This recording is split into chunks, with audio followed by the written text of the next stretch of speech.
তো অবৈধ পিস্তল তারা এই সংক্রান্ত কোনো কাগজপত্র দেখাতে পারেননি, সুতরাং প্রাথমিকভাবে তাদেরকে জিজ্ঞাসাবাদেও তারা এও স্বীকার করেছেন যে তারা বিভিন্ন অপরাধের সাথে জড়িত। হয়তো তারা কোনো ধরনের অপরাধ সংগঠনের উদ্দেশ্যেই এই অবৈধ পিস্তল এবং গুলি তাদের সংরক্ষণে রেখেছিল।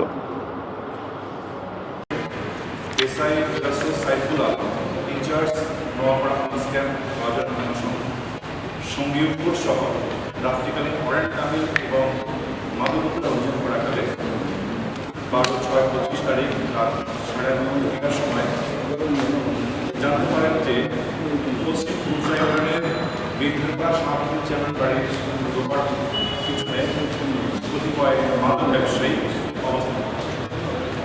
উক্ত সংবাদ প্রাপ্তির পরে পুলিশ জনাব মোহাম্মদ নিজামুদ্দিনের নেতৃত্বে সঙ্গীপুর সহ সেখানে তারা অবস্থান নেন এবং পুলিশের উপস্থিতি দেখেই দুজন ব্যক্তি পালিয়ে যাওয়ার চেষ্টা করেন। ঠিক তখনই পুলিশের সহায়তায় সেই পলায়ন ব্যক্তিকে ধৃত করা হয় এবং তাদেরকে জিজ্ঞাসা করা হয় তাদের নাম ঠিকানা এবং করা হয়। তারা জানায় তাদের নাম মোহাম্মদ পারভেজ এবং মোহাম্মদ সাকিব।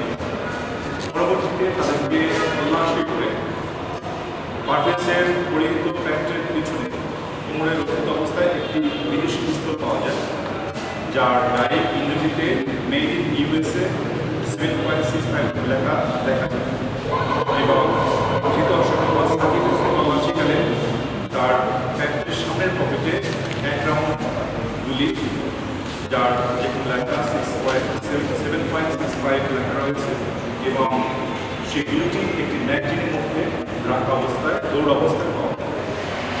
তাদেরকে তাদের অস্ত্র এবং গুলি সম্পর্কে জিজ্ঞাসা করা হয় এবং এই তার কোনো বৈধ লাইসেন্স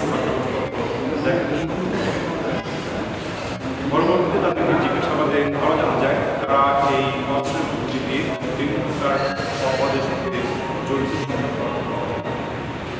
আসামিদের ঘটনার মধ্যে এই অস্ত্র এবং গুলি সংক্রান্তে নওগাঁ থানার ইনচার্জ এসআই সোসাইটি এবং বাদীকে নওগাঁ থানায় এজেন্ট দাখিল করেন এবং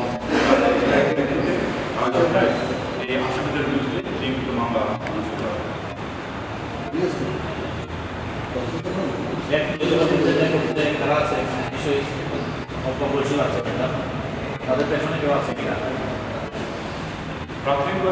দৈনিক আজকের বাংলা .net